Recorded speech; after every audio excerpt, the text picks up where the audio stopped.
Welcome back to Middle Aged to Mediocre. We're back. We had mic issues, and we don't have them anymore because I did my fucking job. You did your fucking job. I had one job. Is it that hard? I don't know what I did even. I mean, for me to not do my job here, I would have to come over and forget how to talk. So it's easy for me to speak about it. You have an easy job to do. I do. What? That's crazy. But I fixed it. So I think maybe we're sounding better. We'll find out. All right, yeah. We'll see. I don't know what I did. I just did some things, and it worked. Yeah. You Control-Alt-Deleted it. I did something. Good job. Yeah, we missed 2 weeks, I think. 2 weeks. You were sick 1 week, and then last week you couldn't do your fucking job. I couldn't do my fucking job. But we're back. So this is the last part of our exploration of the Unsolved Mysteries Iceberg. We thought we'd be done with this. Yeah, I thought I'd put this in my rear view window. Yeah. Window? In my mirror. I put this right in my rear. I just thought we were rear view mirror! Whatever. Whatever. You have your ways, I have mine. We have a new video out. We have a new video out on TikTok. It's a test run. Is that on YouTube too, or just TikTok? It's just TikTok right now. Okay. I'll put it on the YouTubes. After we do a real one. We do have a YouTube as well that's got all of our podcasts on it. Smash that like button. Hammer the subscribe button. Click that notification bell so you know when new posts are coming. So go check out that. We have a test run of a couple shows we're going to be doing. Yeah. We're just working on getting the lighting and everything set up. So those will be fun. Sounds like it. You sold me. But I mean, I got to put up with you to do it. How do you do it? I don't know. But man, yeah, today we're gonna do. I was gonna make the whole episode like mind-blowing things. Yeah. But there was only a couple that like I could really even wrap my head around. And I was like, you know what? I don't want to try to even say all the big words in these. So I don't blame you. We got a mixed bag for the ending here. And I got records.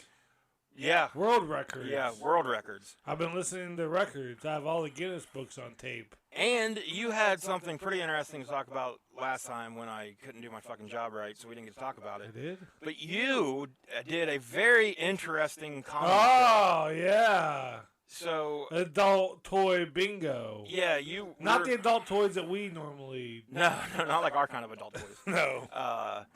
The real grown-up toys. Yeah. You told me because you asked if we could record a little bit later in the day. Yeah. Because you had a dildo party to go to, and I thought this was like just some, Yeah, my sister hosts dildo parties at her house. Yeah, like people have those, right? Yeah, so I thought you were doing something like that. Yeah. So then you come over though, and no, you were doing a comedy show at a dildo party. Bingo. A dildo bingo thing. And how'd it go? Oh, about how it sounds. You said there were like 200 people. That's insane. For adult toy bingo. Yeah. And they just had them all over the place, right? It was a whole, well, there was a table. There was at the table right beside me when I was doing comedy. I did 30 minutes. There was a dildo there bigger than my arm. That was a little bit off-putting. At the end, I got to tell everyone, because I did this before the bingo, so I got to tell everyone to enjoy bingo and then go fuck themselves. Yeah. That was polite of you, I think. Yeah. I said I'm just in a room full of magicians because all this shit's going to be disappearing into their cavities. Now, were the bingo like daubers? Were they dildos too? No, they were just regular boring daubers. Oh, they really should have went. Yeah, I know. Yeah. If you're going to do it. I thought. Do it big. Do it right. Yeah. Use that big old If you're arm. listening, Kyle.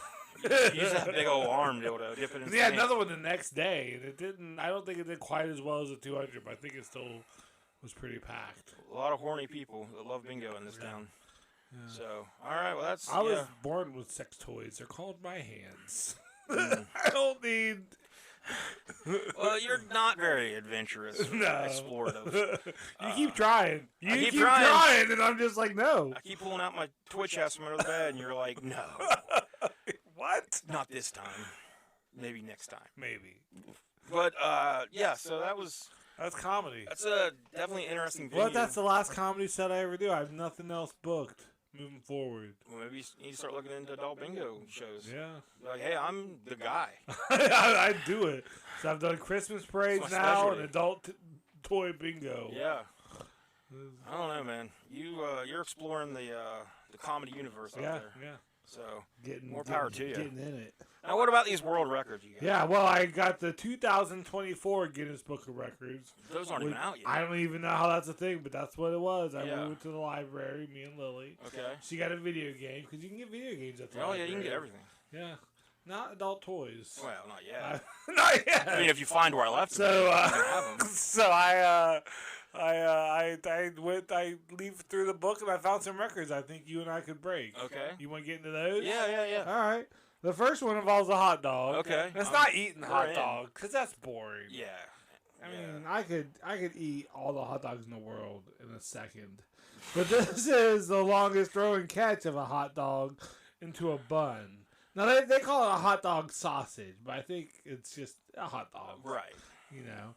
But it was July 14th, 2022, catcher David Rush and thrower Russell Phillips, which you seem like a catcher to me. Yeah, I can do whatever. Whatever needs to be done. Whatever needs to be done. Okay. So maybe you'll I'm throw a it jack I'll of all catch. trades. So both these guys are USA. They can Of move course, it. of course, the hot dog. Everywhere else in the world, like, we're going to eat that hot dog. We're starving to death. Americans are like, how far can we throw it? I wonder what the record is for throwing it and catching it in your mouth. Now, so you told me about this one last time, yeah. and I've thought about it, and I don't know if there's rules, if you have to find rules, because if it's not against the rules, or if this is what these guys did, Yeah. I think the best way to go for this is to freeze the hot dog. Oh. Get yourself a good solid. Or just a cold one, not even for just straight I out think the you need fridge. I think to be able to toss. That can be dangerous. 55.8 yards. So a little over half a football field. Yeah. You give me a frozen hot dog, I can get it down that But field. that sounds dangerous. Frozen dog hitting you in your eye. Yeah, it's like, you got to be a good catcher. You do. But yeah, they threw 55.8 yards. So I think you said the only rules are It that has to be 5.5 to 7 inches long. Yeah. Which is a good rule. Says for nothing things. about frozen. Yeah, don't mess with anything that's not at least 5.5 inches long. I've always said that. Yeah. It's tattooed on my lower back. Oh, I didn't need to tattoo it. And yeah, and it says you can use vegan hot dogs too. Okay. But let me tell you about vegan hot dogs. That don't fly with me. Yeah. Cause you're throwing the hot dog. Right. And the vegan dog doesn't fly with me. Wow. So that was. Did you tell that at the bingo party? No. That's good. No. So I think that's what we could work on. I at think. least. Some of these are a little out of our wheelhouse. I still wrote them down because I thought they were interesting. But that's definitely one. Like I said, I think if we look into the rules of this, Frozen. if it's not against the rules to freeze it, I really want to take a bite out of it after I catch it, though. why don't you go for it? We talked about that. People will pull a hot dog out of the fridge and just eat it raw. That's gross, the grossest so gross. thing in the fucking world. But yeah, because I think if you try to throw one that's not frozen, you're gonna have breakage. Yeah. I don't know how 'Cause it's gonna wobble. I don't know how you put force behind it without, because you have to almost open palm, throw it so you're not you don't have a point that you're holding onto that would break off. See, I was thinking in my head, I would kind of go about halfway up the wiener. Yeah. And then I would get a Stroke good, up. get a good running start. Don't hold it too hard. It's like javelin it. No, I would go underhand. You're never making it underhanded. Oh, see, we gotta do this. Yeah, you're never making it underhanded. I think Over underhand. 55 I think yards? underhand's the only way. No. You're gonna Because you're going to get it so high, then it's going to just keep going on the way down. Because you're gonna get it so high that it doesn't have anywhere to go forward. It's gonna come back down. All right. You arch it. Shut this shit off. Let's go. You gotta arch that thing. Let's get break into the PHS at local high school football field so we can throw a We're hot setting dog. records here. Leave us alone. So that's the first one. I think we could maybe do this one. I think we could too. I think we could try this one. And I'm working on the next one. Okay. The next one's the longest chest hair. Gross. Which is a guy from Italy named Vittorio Lulo. Is it his only chest hair? I don't know. That's a good question. But it's 11.10 inches long. Holy shit. That's a lot of chest hair. Yeah. Why would you do that? How do you grow it? Like, how do you... I've never cut my chest hair. I've never... It is just the way it is. It's probably a good... I mean, yeah. Half an inch? Yeah, I mean, mine has grown to the point it grows to. Yeah. That is where it's at. I don't know... I'm growing my hair out, but I've never... I'm not like, I'm going to grow my chest hair out. out. If that guy only has the one that's growing out, yeah, then, like... 11, almost 12 inches So imagine if he could get the whole thing to grow out, and he has, like, a mullet on his chest. Yeah, that'd be pretty cool. Yeah. Yeah. So if you're out there listening, Victoria, let us know. This one we could do to the next one. Longest beard. October 22nd, Sarwan Sings from Canada had his beard measured at 8 feet 4 inches. That's insane. My beard, I could just cut mine last weekend. I mean, mine gets... Yours probably good half a 4 inches or so. Mine goes a little bit further down than this if I let it grow, but then it's not going to get 8 feet. The youngest beard ever is Katie Holmes married to Tom Cruise. Topical. Very topical. Thank you. Longest mullet. Yeah. I can work on this. I'm growing my hair. You are. You see it. I see it. Don't look at the bald spot. Big Rich Price from, you've guessed it, Ohio. Yep. USA. Florida, Ohio. You only have two choices on this. He has a mullet of 3 foot 3 inches. Because some of you are going to say, well, what about Kentucky? It could have been Kentucky. Yeah. Here's the thing. Kentucky has respectable mullets, and they take them serious. They're not doing it for records. They're doing it for the love of the game. Yeah. And this guy, with his mullet, you're probably thinking, wow, 3 foot 3 mullet. He's probably the king of the mullets. Well, he's not. He did make it to the final in 2021. He made it to the final 25 of the main event. Okay. MANE event. event. I'm with you. But he only finished 13th, proving that size isn't everything. Now, how does he finish that low in the king of the mullets, but he has the record?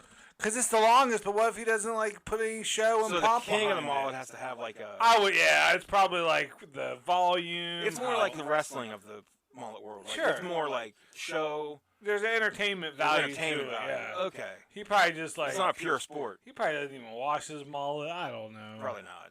If you're listening, fucking Nick, don't that's reach out not to Nick.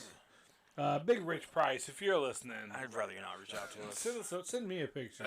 Send you all your pictures. Whatever pictures you want. Next one, we can work on this. The fastest time to remove 5 Jenga blocks with your tongue.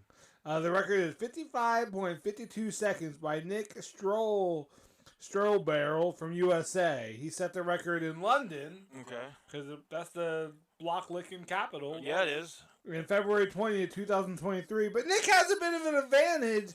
He's also has the world record for longest tongue at 3.97 inches from lip to tip. That might be my favorite way to measure something. Lip to tip. Yeah. I'm Nick. I have the longest tongue. Almost 4 inches lip to tip. So it was 5 blocks. Yeah, 5 blocks. Okay. I thought when you first told me this one, I thought you said 1. Nah. Because I was like, I could do 1 in that amount of time. But like you said, I still feel like you could do 5 faster because they're going to do the ones on the edges. See, if you hit the edges, I feel like it's possible. It's a weird thing to do at a party, but... It is. Next time someone breaks out Jenga at a party, I'm like, watch out! I'm setting records. Yeah! That's going to start being our excuse for everything we do. This could be one for us. The tallest house of cards, built in 8 hours by Tian Ru of China. He built a house 50 levels tall on November 10, 2022. It reached 11 feet. I can't even build like a little tiny one out of cards. That's probably more than one deck. I would say. Me and Lily like to build card houses. I can get about 3 or 4 levels. Oh, yeah, I can't do that. But man, that's a lot. And then that would just be so nerve-wracking. Yeah, I can't play Jenga because it's too stressful. I can't imagine trying to build. Yeah. I can't imagine trying to build a house of cards that tall. Yeah, I wonder.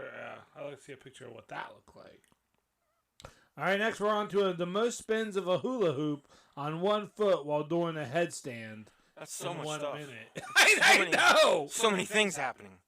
But from India, Jessica rotated a hoop 213 times on her foot while perched on her head. Good job to Jessica. I think it's Jessica. Whatever. In July of 2020. So that record stood for 3 years. I couldn't do most parts of that. Yeah, let alone combine. Yeah, I know. Spin it on one leg, upside down. Now the most hula hoops while just hanging upside down on your hips. Yeah. Is 23 in 1 minute.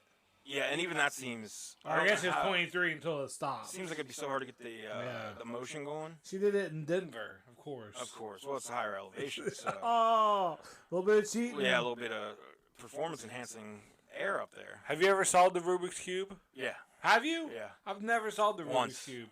My nephew watches YouTube videos about it, and he's good. He's not one of these kids you see on TV. All those Rubik's Cube competitions that you watch. Oh yeah. Where they solve it's like this kid here. He solved the Rubik's Cube while pogo sticking in 9.61 seconds. While pogo stick and wait. Zia Yang from China set that record in 2021. He solved a Rubik's Cube while pogo sticking in how many? 9.613 seconds. What the hell? Are you just squeezing the pogo stick with your legs and using both your hands? Because I've seen them solved with one hand. I've seen them solved when people solve it behind their backs. I've watched some Rubik's Cube videos. Apparently so. I can't do it, but I'll watch videos of it. Did you ever watch the Rubik's Cube cartoon? What? There was a kids cartoon back in the 80s called Rubik's. And it was a little alien Rubik's Cube guy that could grant wishes and things. What? Oh, yeah. How did I miss that? Yeah, real show. We might well do this one. The farthest thrown flying disc, or frisbee, is a 1,108 feet. David Wiggins Jr., USA, did this in 2016. Bystanders were quoted as saying, bruh, no way. No way, bruh. We watched a video of this. No, we watched and a video video of this. And it was the windiest fucking... It was out in the desert where they do the world... Where they do let's break the land speed record or whatever. Yeah, I would like to call an asterisk on this one because the wind was fucking crazy. The wind carried that thing 500 at least of those feet. Yeah. But he set the record. Next one is another throw. The furthest throw of a washing machine. This is insane. Johan M. Perkeronino. Big ass. From Sweden. Big ass strongest man competitor. Who watched this video too. He threw a washing machine 14 feet 7 inches February 15, 2022 in Italy. And his friends never asked him to help move again. I should have done that when I was helping move people. I gotta set this record. Now, we watched the video on this one too, and we noticed that these do not look like normal washing machines. Yeah. They were a little small. They were. Which at first we were like, well, but they still had all the guts in them, so I'm sure they still probably weigh a couple. I'm sure, but they looked kind of economy size, like like something in Japan where they have smaller. Like the washer I have, you're not throwing that thing. The washer I have is older than both of us combined. and it's gonna be heavy as shit. It was built into the house. Yeah. I sleep in it. So, yeah, it's heavy. Things built back then, they used the heaviest materials they could find. That's why they last, though. Yeah. They don't build them like they used to, is what I'm trying to say. Oh, okay. We are middle-aged and mediocre. And this is the last one here. This is definitely one we got. Okay. This is the longest marathon on a swing. Richard Todd, 51 years old, from the UK, swung for 36 hours and 32 minutes. Just swinging. It's like I don't know if he's allowed to eat while he's swinging. If he's allowed to use the restroom, and it just goes. Big fan of John Anderson. He's just a swinging. That was a Ronnie Crawdad song. Yeah, it was John Anderson classic. Hell yeah. So 36 hours and how? 36 hours, 32 minutes, 36 and a half hours. Yeah, 36 and a half hours. Just is somebody pushing him? I don't think so. Then that should be the record too. Like I pushed this fucker. The guy wants his name in there too. Yeah. And Richard Todd's like, oh, I'm the one who did. No, I think it's self-propelled swinging, marathon swinging. I feel like your legs would get tired as shit after a little while. Would they? I mean, you kick your legs out, you bring them back, kick them out, bring them back. Richard was quoted as saying, I love this quote. I was the fittest I had been in my life. Yeah. So why not? And kids were quoted afterwards as saying, finally, my turn! What an asshole stealing a swing for that long. Imagine being a kid, you're there, you wait for he's like, no, I'm trying to set a world record. You're like, what? What? I don't understand any of his words. I just want to swing. I just want to swing. He's like, no, kid, I'm training This for is serious. I'm in the best shape of my life, kid. You wouldn't get it. And then, they leave and they come back the next day, and that motherfucker is still swinging. There? Yeah. All right. Well, we're going to try the hot dog one, I think, for sure. I think so. Before we get started with the episode, I do want to mention there's an app out there called Good Pods. All one word, GOODPODS. We are on there, and we have created a little playlist that you guys can check out if you want. It's got some of... Chickadee, check it out! It's got some shows that are similar to ours. I called it The Best Podcast for Middle-Aged and Mediocre Nerds. And it features podcasts. It features our podcast, of course, along with... Dueling Ogres, our friends from the Dueling Ogres. Yep. The Source Material, our friends from Source Material. The Bad Taste Video Podcast. I'll fight all those people. The VHS Strikes Back Podcast. Okay. And they're coming back. The Saturday Morning Rewind. It's a podcast about Saturday morning cartoons. So, if you go to Good Pods... And then we have our book friends, too. We have our book, Bandcamp. Bandcamp, yep. BANNED. Love those guys. We'll be working with them again soon, hopefully. Go to get Good Pod, or Good Pods. Download the app and follow us on there. Check out our list. Make sure you share it and all that stuff. But Mel's a frozen hot dog. What's that? I said Mel's a frozen hot dog too. Mel's a frozen hot dog. Mail us. Oh, mail us a frozen hot dog. You've reached your limit with me today. We've been out hitting flea markets and stuff, and I think you reached your limit. So that's very fitting because our very first topic in this episode today of the Unsolved Mysteries. Oh! Can I say one more thing real fast? Sure. We were talking about the Axeman of New Orleans. We're watching. Me and my girlfriend. We're going through all the American Horror Story seasons. We're up to season 3, The Coven, and there's a storyline in there where he's a ghost, and they read his stuff. Was if you're playing jazz, and I won't come. They read, and I was like, I know about. We already knew that. Yeah. So I thought about you, buddy. All right. Well, cool. I'm glad I can introduce you to things that you can point out later and go, that's the thing that we talked about. Yeah, TV made it real. I was like, I saw it it's on TV. All right. So up first in our list today is, like I said, this is a good one for the conversation we were having about how can I put up with you. This is the paradox of tolerance. So the paradox of tolerance states that if a society is tolerant without limit, its ability to be tolerant is eventually ceased or destroyed by the intolerant. Karl Popper described it as the seemingly self-contradictory idea that in order to maintain a tolerant society, the society must retain the right to be intolerant of intolerance. Popper specified that intolerance not to be tolerated involves a refusal to engage in rational argument. So what this is saying is, if we want to live in a tolerant society, which most people do, you want to tolerate everything. I try. But then you have to also tolerate the intolerant. And if you can't tolerate the intolerant, you don't live in a tolerant society. So you have to tolerate me. So there's no possible way that a society can be tolerant because there's always going to be those that disagree with you.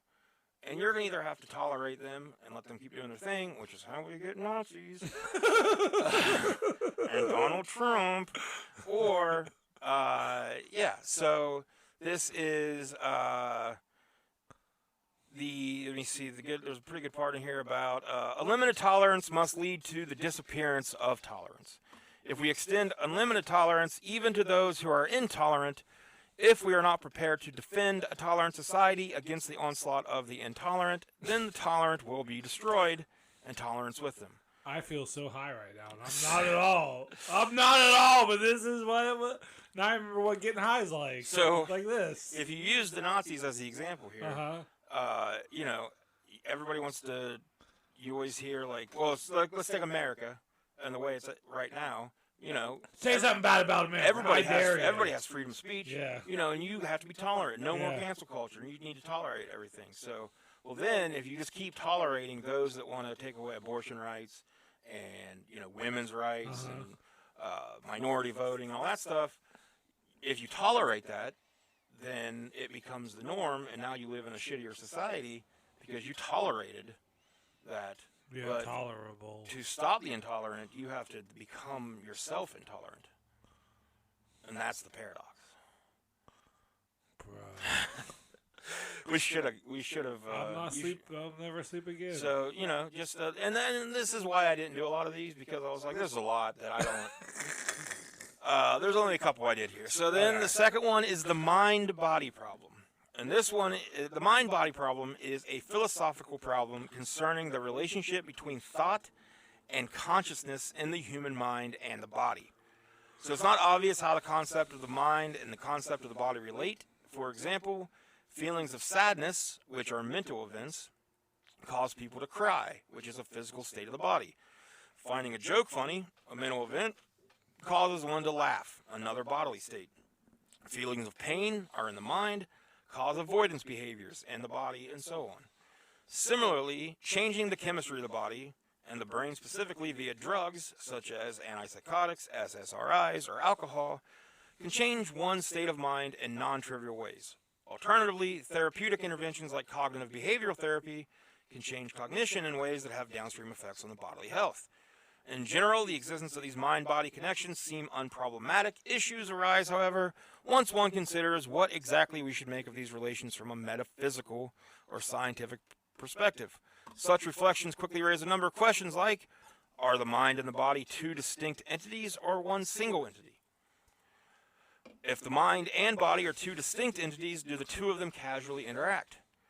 Is it possible for these two distinct entities to causally interact? What is the nature of this interaction? Can this interaction ever be an object of empirical study? So, I always, I had this crackpot theory years ago about, pain is just, pain is in the mind, right? Yeah. So, it's a feeling that your body then sends down to, your brain sends down to, the nerves and things and says, hey, this hurts. Yeah. But if you just... so that would mean, in theory, you should be able to ignore that. Yeah. Because it's not a real thing. It's a signal and an impulse. Yeah. So you should just be able to go, nah, I'm just going to... have you seen that video where, they put, a fake hand where, and the hammer... And the hammer. But the and person... Your hand, on the other side of the curtain? Yeah. But, you see that hand, you think it's your hand, they do it, and people wince and stuff. And you can't, Joe List has been talking about this a lot in his podcast. There's a book, I can't remember the name of it, but he basically talks about that. We're some pain is real, but some of the pain, too, is just, the idea of pain. That's, when I was wrestling, there was definitely a lot of things that would happen that would, be painful as shit, and you would just have to go, yeah, I'm not feeling that right now. Yeah. Just ignore that for now. We'll get back to it. So, then I saw a video the other day of a guy that, he wrecked his car and it burst into flames. And then he gets out of the car. Dude is on fire. Just so much fire. His whole body, just so much fire. And he's the people filming it, the people have their phones out filming it as he walks back towards their car. And he's just kind of calmly walking towards them. And then sort of just leans against the side rail, the guardrail. And people run out and start hitting him with things and trying to put it out. And so he's got to be covered in burns. His whole body.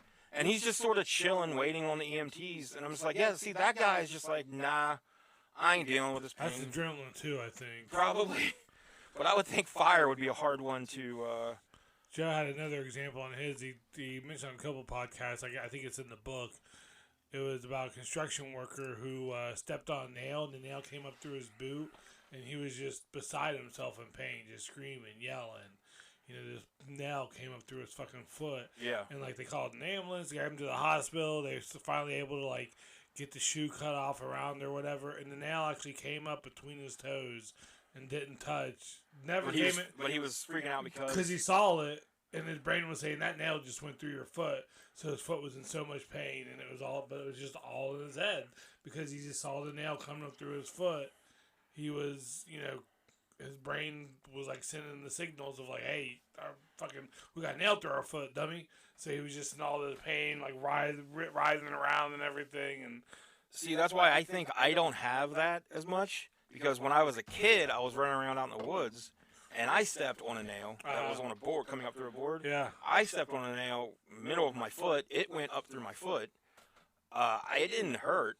It freaked me out a little bit, but it didn't hurt. And I had to stand on it with my other foot and pull my foot out. And then when I came home, I told my mom, and she's like, we are going to get a tetanus shot now.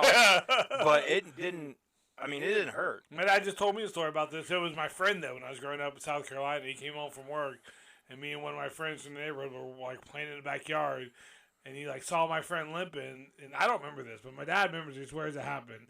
He's like, "Joel, what's wrong with your friend?" Like he stepped on a board with a nail on it, but we just kept playing. Yeah. And then Dad was like, "Well, let's take that out." That's he took the board off a nail, like bandaged it up and sent the kid home. Yeah, I have like tattoos. They don't bother me at all. I ran an arrow into my ribs once. When I was a kid, I was running with an arrow. Ugh. And the bottom of it hit the ground, and it turned it up, and I ran right in, and I went through my side, and I just kind of like stood there looking at it, and I looked at my dad and my grandpa, and I was like, my eyes were really wide, and they were like, you gotta get that out of you. So like we just pulled it out. Yeah. But like I have like a weird. Tim used to always say I had like Wolverine's healing ability, because I was just sort of like I didn't really. Nowadays though, like. As I got older, pain is very much more. It's much more annoying. Yeah, but yeah. So I know there's different levels. I think there is a connection between body and brain, though, because I think when you work out and you exercise, you feel better mentally. Right. So that's my connection. So like endorphins and things. Yeah. All right. So the last of the little like ones that make me feel dumb. Mind puzzles. Okay. This is Kafka's toxin puzzle. Kafka's toxin puzzle is a thought experiment about the possibility of forming. This is you gotta really wrap your head around this one. The possibility of forming an intention to perform an act, which, following from reason, is an action one would not actually perform. It was presented by moral and political philosopher Gregory. You can give me the rest of the day, and I could not figure out what the fuck. I'll break it down for you. Okay. Gregory S. Kafka in the Toxin Puzzle. And grew out of his work in deterrence theory and mutual assured destruction. His original version of the puzzle goes like this. An eccentric billionaire places before you a vial of toxin that, if you drink it, will make you painfully ill for a day, but it will not threaten your life or have any lasting effects. The billionaire will pay you $1 million tomorrow morning if, at midnight tonight, you intend to drink the toxin tomorrow afternoon. He emphasizes that you need not drink the toxin to receive the money. In fact, the money will already be in your bank account hours before the time for drinking it arrives if you succeed. All you have to do is intend at midnight tonight to drink the stuff tomorrow afternoon. You are perfectly free to change your mind after receiving the money and not drink the toxin. So, interpreting that is... Can you intend to drink the toxin if you also intend to change your mind at a later time? No. Because you're like, oh, yeah, sure, I'll drink it. But, like, you already know in the back of your head, like, I'm not going to drink it. So how do you fully commit yourself to intend it? So you would never really be able to get that money because you've never actually intended. Yeah. Damn it, I wanted $1 million. Unless you actually go ahead and drink it. And then you do die? Then you're painfully ill for a day. Oh, just a day? But it's toxin, so you gotta... Will it only be a day? I mean... So... Yeah, this is a little... I'd do it. Fuck it. I'd be sick for a day. I mean, I think that's how lies became a thing. Pretty much the second... the second booster, I took that, I was sick for a day. Alright, so now we're going to get into a murder. Finally! This one's easier. This is the murder of Tristan Brubach. Tristan Brubach was born on October 3rd, 1984 in Frankfurt to his parents Iris and Bernd. Wasn't Burned the name of Bernd? Wasn't that the name of the dude in the bulldozer, in the cannibal? Right? Oh, the cannibal. Yeah. Wasn't it Burned? Yeah, I think or so. Something. Iris, his mom, committed suicide in 1995. Oh, another callback. Remember the mom that faked the daughter's illness for so long, and the daughter ended up killing the mom. Yeah, the daughter's Gypsy Rose. Yeah, the daughter's about to get out of jail. She wants to meet Taylor Swift. That was the headline. Gypsy Rose wants to meet Taylor Swift. Taylor Swift's like, "Do you even play football?" She's like, "I can't. I'm sick." Yeah. Oh wait, no, I'm not. She's like, "No, I'm only a football person now." Yeah. Sorry, go ahead. That whole case is still so fucked up to me. Like, it's hard to hold what she did against her. Like, she was just mind fucked. If you find out your entire life has been a lie and basically has been taken from you. Yeah. For one person's. That's a hard thing not to do some awful shit because of. So, Tristan's mom, Iris, she died. She committed suicide in 95, leaving Bernd to raise Tristan alone. Tristan grew up in Hochst and Unterliederbach, both suburban neighborhoods on the outer fringes of Frankfurt. He attended Walter Kolb Primary School in Hochst before going to secondary school in Sindelingen, another suburb of Frankfurt. Tristan was described as shy but very streetwise, spending a lot of his free time walking around his neighborhood with no specific purpose. That's how you get streetwise. You gotta be out there on them streets. Be out there with no purpose. He was extremely fond of animals, despite his shyness in all other scenarios. He would regularly approach strangers of all ages who were walking their dogs, so that he could enter into conversation with them about their pets. Is he a good boy? He's a good boy. I love dogs, but like I don't think I could approach somebody and just be like, oh, like friends. If I get a friend's house and they have a dog, that dog's not my best friend. I love that dog. I'm gonna kidnap it maybe, but like people that bring dogs in the stores and like there's people that like walking their dogs. Like and like that's why I don't want to get a dog because I don't want to have to be walking dogs. So I was like, oh, look at your dog. What's his name? I will approach that person and that dog. I can't help it. I did learn a lesson though because I was in Marietta. We stopped at a gas station, and there was a guy sitting outside with his dog. And it's a dog, so I had to say hi. And as I reached down to pet it, he like yells at me. He's like, "Don't touch her!" And I went, "What?" And he's like, "She's not here for people to touch, and like she could bite you." And I was like, "Oh." I mean, can I try it? Like, I was still like, right, but I got a bit more, but I can still try, right? She's a good girl. So, yeah, I will try to pet the dogs if I see them. See, I'm the opposite. Like I said, if it's a friend's dog, Like, I don't want to talk to a single human. Yeah. But a dog, every dog I want to be friends with. But then you got to talk to the humans that has that dog. Yeah, but it's like... Like that, like fuck that guy. We were like talking to them through the dog, which is cool. Because you're like, oh yeah, he's a good boy. He is a good boy. Yeah. You guys like, hey big man, you got $1 for me? Yeah, you tell him I don't. I got $1 for the good boy. I don't like to be called big man. No, I don't. So Tristan was last seen alive at Bruno Anlage, a park in front of Frankfurt Hochst railway station at 3:20 p.m. on the day of his murder. His body was discovered by children walking home from school. La la la la la. They returned to the school to tell their teachers, and the police were informed at 5:08 p.m. His body was in a pedestrian tunnel that runs alongside an underground section of the Liederbach River. The tunnel was known locally as the Liederbach Tunnel. Oh, okay. Of course it is. Someone took a leap there. Brubach had been beaten unconscious and strangled, though the cause of his death was a long slash across his neck. Both testicles, as well as flesh from his buttocks and thighs, had been removed. Oh, all right. The murder weapon lay on a concrete block nearby. The murder had been seen from a distance by 3 teenagers. However, they did not realize at the time what they were witnessing. Just, it's normal to see somebody get their balls cut off. Yeah. These witnesses gave the police a description of the suspect, and a composite sketch was produced in March of '99, a year after the murder. Tristan's backpack was found in a forest in Niedernhausen, which was 15 miles from the crime scene. The backpack contained a Czech-language road atlas of Germany, which is believed not to have belonged to Tristan because he did not speak Czech, and had no reasons or means to possess such an item. The police consequently expanded their inquiries to the Czech Republic and Slovakia, but no viable leads emerged. A large-scale fingerprinting operation began in 2022. All males aged between 15 and 45 from Hocht and Unterliederbach, as well as male commuters in that age bracket who had used the Frankfurt-Hocht railway station at the time of the murder, had been invited to submit fingerprint samples voluntarily.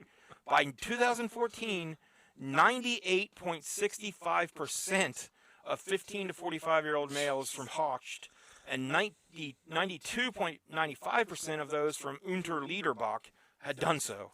It's a hell of a turnout, and that is a lot of fingerprints to go through. Yeah. On May 19, 2016, the Hessen State Office of Criminal Investigations in Wiesbaden announced that Manfred Seal was being looked into as a suspect. He died in 2014 at the age of 67. He lived a seemingly ordinary life, holding the same job for decades, raising a family, having no criminal record, and being an active and respected member of his local community, among other things, being in a jazz band. Oh. We all know who likes jazz. The Axeman of New Orleans. That's right. However, after his death, his daughter was looking through... Like in Season 3 of American Horror Story. His daughter was looking through his belongings in a rented storage facility and found human remains and diaries containing graphic descriptions and sketches of murder.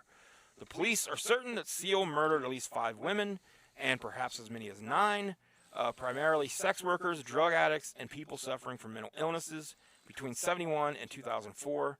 He is considered a potential suspect primarily because he and Brubach lived in the same area, rather than there being any evidence linking him to the murder. Brubach does not fit Seal's victim profile in terms of age and gender. However, Seal did exhibit sexual sadism in his presumed murders and kept the genitals of some of his victims. Yeah, that was the first one. Maybe. Like, you know what? I don't think I want to kill him. Nah, I don't think I need any more penises. I got enough testicles. I got enough balls. Yeah, you know what I mean? I got 2 myself. 4 is just a lot. That's so many. In 2017, though, the press officer of the Frankfurt police announced that Seal had been excluded as a suspect in Brubach's murder. The prime suspect is a male aged between 20 and 30 with either a cleft lip or a large scar on his upper lip, and of a generally unkempt appearance. This has yet to be solved, with though. a 3'3" mullet. On April 7th, 1998, the day after Brubach's funeral, a man called the police to report that he was the murderer. He reported that he was at Hocht railway station and would wait there for the police to come and arrest him. When the police arrived, he was nowhere to be found. Parts of the call were made public and can be heard on YouTube. The caller has never been identified. The Frankfurt Main Prosecutor's Office is offering 15,000 euros for any information leading to conviction of Brubach's murderer. A private individual has added 5,000 euros to this, making the total reward sum 20,000 euros. Another private individual offered a time-limited 80,000 euro reward, but it expired in May 2016. So, still unsolved, but there is 20,000 euros out there for you if you know anything about it. All right.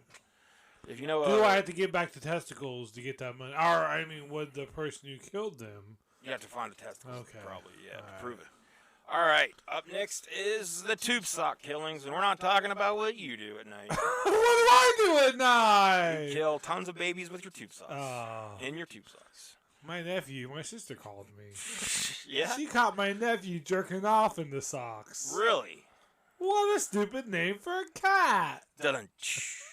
The tube sock killer was active for just 4 months in the remote area of Mineral in Washington State. In this short window of time, he was presumed to have ended the lives of 4 victims, but this number could be vastly different if there are victims who have not been found yet. The first pair of victims, Steve Harkins and Ruth Cooper, were discovered on August 14th, 1985. The couple had planned a weekend camping trip at Tool Lake, but they did not come back to work the following Monday, so their families reported them missing. Harkins' body was found first, still in a sleeping bag, suggesting that he was killed by a shot to the head in his sleep. Their pet dog was found shot to death as well, and that's the real crime here. But Cooper's body was still missing. Over a month later, Cooper's skull was found and positively identified using dental records. The rest of her body and belongings were found in the nearby area, and a tube sock was wrapped around her neck. Although this suggests strangulation, her cause of death was actually determined to be a shot to the abdomen. More than 2 months after these first murders, the second pair of victims were reported missing. Mike Reamer and his girlfriend Diana Robertson were on a camping trip near Nisqually River with their daughter Crystal. Same evening that they left, Crystal was found alive standing outside of a Kmart about 30 miles away. Oh, I miss Kmarts. Kmarts were good, especially back in the day. Yeah. Back when Blue you Light get Special. the ices and pretzels. Popcorn and stuff. Yeah. She was only 2 years old, so she was not verbal enough to provide much information, but she did say that, quote, Mommy was in the trees. Because of the winter weather, searching for the missing couple was difficult, and their bodies were not discovered until over 2 months later. Robertson was found first, again with a tube sock tied around her neck, by a driver near a road frequented by loggers, so the police brought in bloodhounds in an attempt to find Reamer. Despite their efforts, they could only find his pickup truck. One mystery of this case was that a manila envelope was found on the dashboard of the truck with the message, I love you, Diana, written in Reamer's handwriting. There was also blood belonging to Robertson found in the car, making Reamer the new primary suspect. The most agreed-upon story at the time was that Reamer killed Robertson, drove his daughter to the store and abandoned her, and then fled. And because of the tube sock pattern, the police suspected that he was not only responsible for the death of Robertson, but for the first couple as well. This was also more convincing because he had a history of domestic violence, making the link to violent homicide more possible. A major development, decades later in March 2011, caused everything the police thought they knew to be once again under question. A partial skull belonging to Reamer was found within a mile radius of where Robinson's body was found in 1986.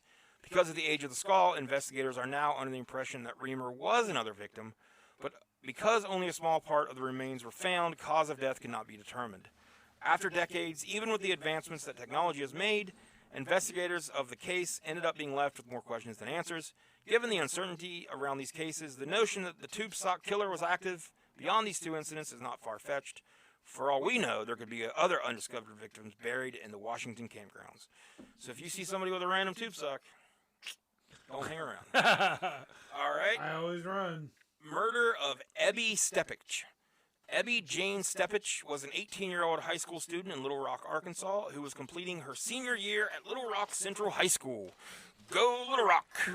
Bill Clinton. She had previously attended a private school but transferred to a public school that year. Wanting independence from her parents, Stepich decided to move out of her family's home at the beginning of the school year, but was mainly staying with her grandparents and friends.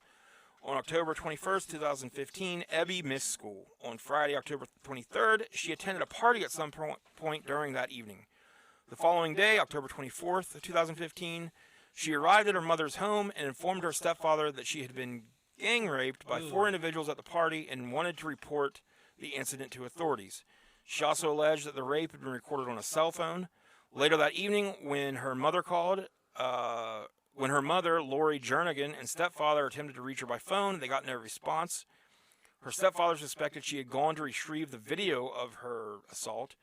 That evening, 2 brief calls lasting approximately 1 minute each replaced the Little Rock Police Department from her cell phone, though the police department would state that they had no record of receiving a report. Throughout the evening, cell phone records showed her sending text messages to several of the men she had implicated in her assault, threatening to report them to the police. She last had contact with her older brother Trevor around 2 p.m. on October 25th, 2015 in a phone call. Trevor described her as seeming disoriented during their conversation. She initially told him she was parked outside his house, but upon hanging up and walking out onto the street, he did not see her. When he called her back, she answered this time, telling him she was in her car but was unsure where she was parked. After she told him, quote, I'm fucked up, the phone call ended. This was the last known contact anyone had with her. On October 27th, you got me fucked up! Her 2003 Volkswagen Passat was discovered by a security guard abandoned in a parking lot near a wooded area in Shalamont Park, a neighborhood park in West Little Rock. The security guard notified police and waited approximately 2 hours for an officer to arrive. However, none did. Oh, Because why would they? that's a lot of work. That's a lot of work. You gotta There's going to be papers to fill out. drive there and probably get out of your car. Not tonight. Talk to somebody. Not tonight. Find a pin. Not Make sure it happening. works. What are we, the police? Yeah. Yes, they are. Prove it. You got to call us to prove it, and we ain't doing it. Nope. The next day, after seeing the vehicle still there as he did his rounds, he once again called and waited for the police, who did finally arrive an hour later. They stopped off for breakfast and discovered it belonged to Ebby. The car had an empty gas tank as well as a dead battery, and the key had been left in the ignition. Several searches of Chalamont Park were undertaken after the discovery of her car, though no additional evidence was found in the surrounding woods. They said, man, we really wish you would have called last night. That would have been good. Yeah, if we could have been here a little bit earlier. So this is really on you. Yeah. Yeah. Should have called twice. Per a 2017 report, the men Ebby had accused of rape had all spoken to the police, though no formal searches of their cell phones were done for the alleged video. Again, what? Why would you look? Oh, they have rights. Right. Like, well, they said they didn't do it. Yeah. Criminals wouldn't lie. No. In an attempt to bring publicity to her case, her mother and brother Trevor appeared on Dr. Phil in December 2017. The family offered a reward of $50,000 with information leading to her discovery. Around 10 a.m. on May 24, 2018, while performing another search of Chalamont Park, police discovered skeletal remains in a drainage pipe in the vicinity where her car had been discovered. These remains were subsequently confirmed to be those of Ebby. Extensive searches for her at Chalamont Park had been held in the past. Margie Foley, a family friend and mother of one of Ebby's best friends, told police she had smelled decomposition while doing a private search of the area and alerted the authorities. Upon the arrival of police, they said, "What if it's just your upper lip?" Oh, we the cops. We the cops. Hey, Doug, you hear what I told this woman? Upon the arrival of police at the scene, Foley claimed she was kind of dismissed by the officers, who told her that the park had been searched with recovery canines. What are you, the smell police? Who would have picked up on the scent of human decomposition and assured her it must just be an animal or something. Yeah. So, another one for the good guys. And really, anytime you're approached by a woman, step one, tell her to calm down. That's the first thing. Yeah. Even if she's super calm. Yeah. Hey. I need you to relax. Calm down. Calm down. There's no smells. And then say, ma'am. Ma'am. Calm down, ma'am. Calm down. Like I just said, hi, Howard. Ma'am. I'm going to need you to calm down. Pulls out his gun. All right. Up next are the Lake Bodom murders. On Saturday, June 4th, 1960, 4 Finnish teenagers had decided to camp along... What'd they finish? Oh, they finished making me say these names. Okay. They finished. Because this one, oh boy. They decided to camp along the shore of Lake Bodom, near the city of Espoos Oita Manor. Meli Björklund and Anja Tuliki Maki were both aged 15 at the time. Accompanying them were their boyfriends, Seppo Antero Boisman and Nils Wilhelm Gustafsson. Zeppo? Seppo. Seppo. Both aged 18. Sometime, I thought I had it solved if it was Zeppo, but Seppo, I don't know. Definitely is Zeppo. Sometime between 4 a.m. and 6 a.m. during the early mornings of Sunday, June 5th, 1960, Maki, Björklund, and Boisman were all stabbed and bludgeoned to death by an unknown assailant. Gustafsson, the only survivor of the massacre, had fractured facial bones that appeared to confirm his story of being a victim.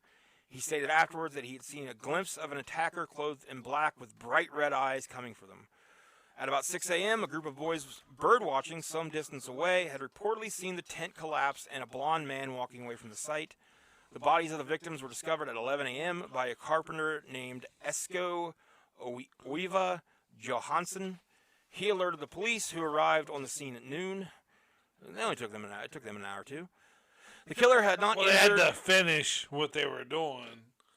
The killer had not injured the victims from inside the tent, but instead had attacked the occupants from outside with a knife and an unidentified blunt instrument, probably a rock, through the sides of the tent. That would fucking suck. Yeah. You're just chilling in your tent and then stab. Rock, hit. Rock. Yeah, like what the fuck is happening? The killer had taken several items. That's some Jason Voorhees shit. Yeah, it is. Maybe this was who did this. The killer had taken several items which detectives found puzzling, including the keys to the victims' motorcycles, which themselves had been left behind. Gustafsson's shoes were partially hidden approximately 500 meters from the murder site. The police did not cordon off the site, nor record the details of the scene, because... It's so much work, dude! Like their shit was over in a half hour. Gotta get home. They gotta get their bras off and chill. Those tits hang. and almost immediately allowed a crowd of police officers and other people to trample around and disturb the evidence. Always great police work. Yeah. The mistake was further exacerbated by calling in soldiers to assist with the search around the lake for missing items.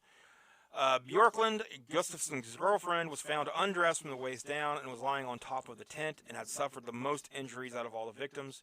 She was stabbed multiple times after her death, whilst the other 2 teenagers were slain with less brutality. Gustafsson was also found lying on top of the tent. This one was very similar to the... there's a very famous incident that I can see it in my head. The Dotloff Pass incident, where some hikers were brutally murdered or died brutal deaths, and nobody knows how or what. All right. Next up is death of Dwayne McCorkindale. Dwayne McCorkindale. Dwayne the Pebble McCorkindale. On November 12th, 1988, at a highway rest stop at mile marker 31 of the Turner Turnpike in Chandler, Oklahoma, an anonymous caller reported seeing the body of a man lying beside a phone booth. That's who West Virginia's playing tonight, Oklahoma. At approximately 8 p.m., the Oklahoma Highway Patrol arrived on the scene. The man had been murdered. Coins had been scattered about his body. The dead man was Dwayne McCorkindale, a 27-year-old truck driver and father of twin girls from Kansas City, Kansas. His truck was parked nearby. He had been killed by a single shotgun blast fired at close range into his back with a 12-gauge shotgun. The apparent motive was robbery. Dwayne's wife, Joan, says that if he had been killed in an accident, she could have handled it a lot better. She feels that it was very ironic that he was killed for money when the last thing a trucker will do is carry much money for that very reason. Every day, thousands of big rigs travel. Truckers always seem pretty cool, too. I'm sure the trucker probably would have just helped him. The guy needed help with something? Like, yeah, here you go. Most likely. That evening, Dwayne entered the turnpike and was given a ticket with a time on it. Through that ticket, investigators were able to determine that he made no other stops. He drove directly from the turnpike gate to the rest area. Other truckers reported that at approximately 5:45 p.m., Dwayne told them he was stopping at the Chandler rest stop to call his wife. There's a theory that someone had been listening to Dwayne on CB radio and actually followed him into the rest area. It's also possible that the person was already there waiting for him. The belief is that Dwayne walked up to the phone booth. He pulled out some change and counted it in his hands. There was some change found because of the change found at the base of his booth. He was then shot in the back and killed as he stepped up to make his call. The shot killed him instantly, so he was dead before he hit the ground. Then, after the shot, the killer checked him to see if he had any more money on him. Investigators determined that the only items that were missing were Dwayne's keys and wallet. They estimate that the killer's take was no more than $25. Which in 1980 is probably like $60 It's like now. probably about $40 now. Still not worth it. Poor fella. So still no leads on that one either. Just there is a $10,000 reward out there for any information on his death. But just to murder somebody for $25, that's insane. All right, second to last one we got here I'm sure drugs were involved. Is the unsolved mystery of the Zaragoza Goblin. The Zaragoza. Say it again. The Zaragoza Goblin. There goes a goblin. Zaragoza Goblin. There goes a goblin. Zaragoza Goblin. Zaragoza Goblin. The madness began on September 27th, 1934, in the second-floor home of the Palazon family. Zaragoza Goblin. Who lived in an apartment building on what was then known as Gashon Gotor Street. It was on that date that the family first began hearing some strange screams, laughter, and voices that seemed to come from the walls of their kitchen. Wonder if this was our buddy, our what was it, little animal that talked in our last episode? That was 3 weeks ago. I can't be. There was some kind of little animal that talked. Anyways, the chimney connected to many other units in the building before escaping to the roof, so the logic was that it must have been coming from someone in the building. The roof itself was taller than any around it and too isolated to access easily. The voice was male, but it did not seem to just be in the heads of the Palazon family either. When the Palazons asked their neighbor for help, they too would hear the voice when they came to the apartment, and word started to spread about the peculiar haunting in their house. While most believed that the sounds were some kind of prank, both the practical observers and those who truly believed that the voice was of a supernatural origin started thinking of the presence as a elf or goblin. The beings come from Latin America folklore and are analogous analogous to fairies, sprites, or, well, goblins in Western folklore. They are natural spirits that can have a range of traits or significance ranging from being benevolent pixies to mischievous boggarts, depending on the tale. As it would turn out, this one was closer to a mischievous little goblin. With the whole building aware of the voice coming from the supposed stove goblin, local interest in the house began to grow. Curious onlookers would crowd around outside the house to try and catch a snippet of the spirit's conversation. In the months since the voice began appearing, it was said to both ask and answer questions. It took a peculiar interest in the Palazon's young maid, Pasquala Alcho. I bet it did. The voice would call out her name and then laugh maniacally. Finally, with the family unable to root out the source of the disturbance or cope with its presence any longer, the Palazons went to the police for help in mid-November of 1934. It is unknown whether the police would have gotten involved had local interest in the elf had not been beginning to take on a tenor of hysteria. Like, I'm sure if the police can't be bothered for a murder, if they hear goblin, they're like, no. We're going to get our elf department on. We don't look up from our desk for a goblin. The police did investigate. Like, if it was like 3 goblins stacked on top of each other wearing a trench coat, maybe they might get off. They could sneak into an R-rated movie. Yeah, we can't know. So no answers were ever found what this could be. Suddenly, though, as more and more people began showing up to listen to the voices, it suddenly went quiet. After 2 days of silence, the local magistrate, who was eager to restore logic and order to the city, deemed the case to simply be an anomaly, and the police withdrew. However, things were far from over. Just 2 days after it had stopped all communication, the voice surprised the group of neighbors and visitors by suddenly exclaiming, "Cowards, cowards, cowards, here I am." And just like that, the goblin was back.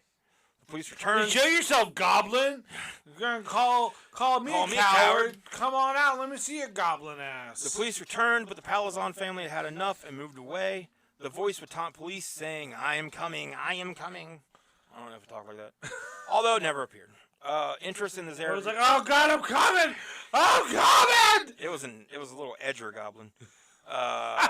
Interest in the Zaragoza goblin was reaching a fever pitch. A Barcelona radio station tried to get someone to put a microphone in the room so they could broadcast the voice.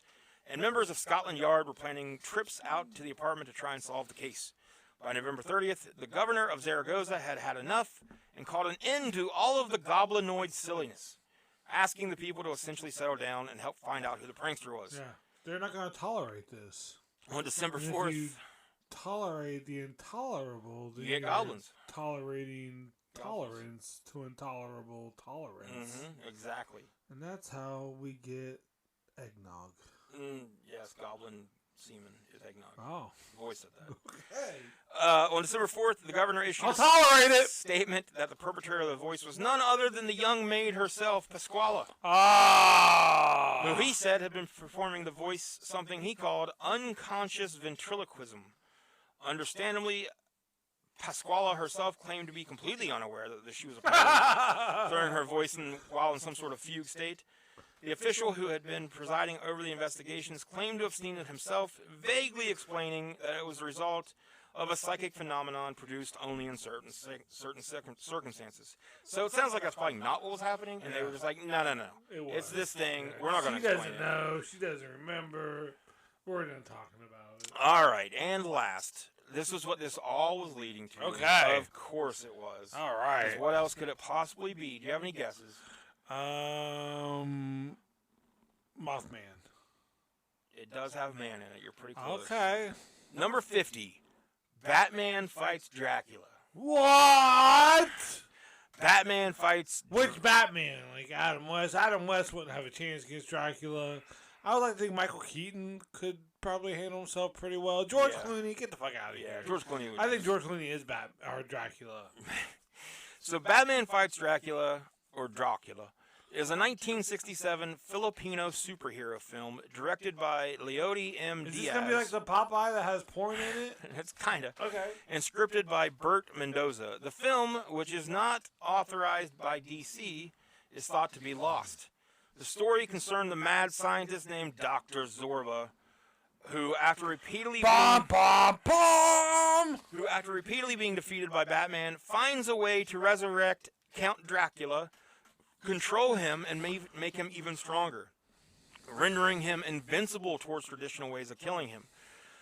Dracula sneaks into the Batcave and attacks Batman. First off, he has to be invited. Well, no, because he made him stronger, so none of the rules apply anymore. No, that rule still applies. Not if Count Zorba's involved. Damn it, Cash! It implies! Dr. Zorba. Okay. Batman attempts to use holy water and a cross to injure the vampire. Holy water, Batman. But due to Zorba's interference, they have no effect. Oh, man. Dracula throws Batman through a wall and then flees for some reason. Oh. He has him. That's it. He flees, though. I threw him through a wall. My work is But Batman was knocked out. While the unconscious Batman is found by his butler, Turco, a character based on Alfred Pennyworth.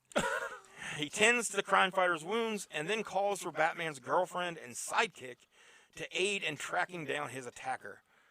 After tracking down Zorba at his underground fortress, Reuben, who is supposed to be Robin, Reuben! And the beautiful Marita, that's his girlfriend, that's Batman's girlfriend, managed to person? How can they even call him Batman? They managed to kill the evil Dr. Zorba. There's like a space between them. It's Batman. Batman. To kill the evil doctor by turning the vampire against him. The vampire then is investigated by a recovering Batman within a cage in the Batcave, and the film ends with Batman lecturing Dracula about justice. I'm sad that we don't get to see this masterpiece. I thought you had it on VHS. That's what all this is. This is our new Grail. This is what we need to look for. Batman versus Dracula with Reuben. I love that it ends with Batman just being like, "Not Dracula." It ends with an episode of Full House. No kids. I know that blah blah blah. Like, yeah, they always gotta have like a talk at the end to just summarize everything. But I'm glad Zorba dies. You know, yeah. I'm glad he gets murdered by Dracula. Well, that's true justice right there. That's what the butler does. He puts himself, in harm's way to save. Well, the butler did nothing. Bryce. I thought that was the butler. Reuben and Marita. I thought Reuben was the knockoff Robin. Yeah. Who's the the knockoff butler? Robin and Marita go and turn Dracula against Count Zorba or Dr. Zorba. Oh yeah. Okay. The butler just kind of helps Batman. I was thinking Zorba was. And his name is like Turco or something. Turco. Yeah. Okay, I'm sorry. Well, that's the iceberg. Wow. 50 things. Felt like 100. Felt like 3,000. I tolerated it. So yeah, and we proved the paradox that the tolerant cannot be intolerant of the intolerant. No. Because I'm tolerant. I won't tolerate that. Wait, I tolerate you. You do. I don't know how you do it. For now. I don't know how you've done it. Well, I'm working on getting Dracula to do my bidding. All right. So as soon as I do, you better get yourself a damn good butler. Oh, I'm not gonna let him in. Well, yeah, but he's powerful. All right. Well, next we'll be back with just one story. Good. Just a story. About Maybe. things. Maybe. Probably. But yeah, so go do all the stuff. Share all the stuff. Follow us on TikTok and YouTube. Smash that like button. Enjoy the. It's getting cold, guys. Yeah. It's getting cold. If they're cold, if you're cold, they're cold. Bring them in. Bring them in. I used your joke about how hot girl summer is gone. Now it's fat fuck fall. Yeah. My time to shine. Yeah. Which is different than the normal glisten of sweat I have. I think he gave me that add-on at the end. Yeah. So. They used it. They laughed. Good. They're like, we just want to fuck ourselves. Yeah. Give me that big old arm thing. Oh my god. I'm gonna put it in my butt. And it's gonna come out my mouth. That's the noise you make. Oh, it's long enough. Yeah. It's long enough. I got it at the house. I'll bring it every next time. All right, awesome. Cool. Yeah. Cool. It'll be our third. See if you can tolerate it. It'll be our guest. Yeah. All right. Till then, I don't know. Keep your heads up. Follow your dreams and stay mediocre. Bye. Yeah.